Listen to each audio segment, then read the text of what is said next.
இந்த வீடியோவில் நம்ம எதை பற்றி பார்க்க போகிறோம்னா ஜென்ரேட்டரோட சிலிண்டர் ஹெட்டு ரீப்ளேஸ்மெண்ட் பண்ணுறதை பற்றி நம்ம பார்க்க போகிறோம்.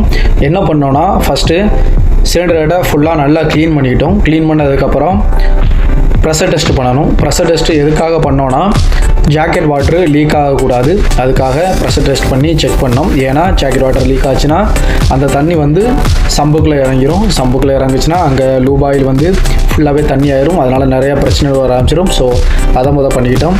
அதுக்கப்புறம் சிலிண்டர் ஹெட்டு உட்கார்ற இடத்த வந்து ஃபுல்லாக நல்லா க்ளீன் பண்ணிக்கிட்டோம். அதாவது லைனருக்கு மேலே உள்ள இடம் அந்த இடத்த நல்லா க்ளீன் பண்ணிக்கிட்டோம். க்ளீன் பண்ணிவிட்டு அதில் ஒரு கேஸ்கெட் வரும், அதையும் சேஞ்ச் பண்ணிக்கிட்டோம். அப்புறம் ஃப்ளேம் ரிங் இருக்கும், அதோட கண்டிஷனை பார்க்கணும். அதோட கண்டிஷனும் நல்லா இருந்ததுன்னா ஓகே, இல்லைன்னா மாற்றிக்கணும். அதையும் மாற்றிக்கிட்டோம். அதுக்கப்புறம் ப்ராப்பராக ஃபிக்ஸ் பண்ணச்சுலே நம்ம வந்து பின்னால் எக்ஸாஸ்ட்டோட கேஸ்கெட் போடணும். அதை வந்து சிலிண்டர் ஹெட் நம்ம இறக்கச்சிலேயே எக்ஸாஸ்ட்டோட கேஸ்கெட்டையும் ப்ராப்பராக அதோட செட் பண்ணிடணும். இல்லைனா செட் பண்ணுறது ரொம்ப கஷ்டமாக இருக்கும். அதையும் பண்ணிக்கிட்டோம்.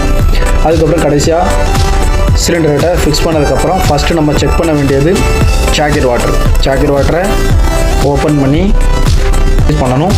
ஏர் இருக்கும், அதை ரிலீஸ் பண்ணதுக்கப்புறம் நம்ம வந்து ஃபஸ்ட்டு லீக்கேஜ் செக் பண்ணணும். லீக்கேஜ்லாம் செக் பண்ணிவிட்டு லீக்கேஜ் எங்கே இல்லைன்னா திரும்ப ராக்கராம் சிலிண்டர் ஹெட்டுக்கு மேலே உள்ள எல்லா பார்ட்ஸையும் நம்ம பாக்ஸப் பண்ணணும். அதையும் பாக்ஸப் பண்ணிக்கிட்டோம்.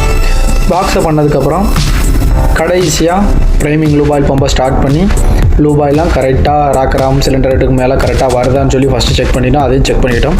கடைசியாக ஃப்ளைவீலை ரன் பண்ணி டேப்பட் எடுத்துக்கிட்டோம். டேப்பட் எடுத்ததுக்கப்புறம் ஒரு வழியாக ஜென்ரேட்டரை ஸ்டார்ட் பண்ணுறதுக்கு முன்னாடி ப்ராப்பராக ப்ளோ த்ரூ பண்ணிக்கணும். ப்ளோ த்ரூ பண்ணதுக்கப்புறம் ஜென்ரேட்டரை ஸ்டார்ட் பண்ணோம்.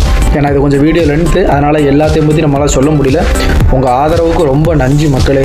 மறக்காமல் ஃபாலோ பண்ணி சப்ஸ்கிரைப் பண்ணுங்கள். உங்களை போல் ஒரு 4 பேருக்கு உதவியாக இருக்கும்.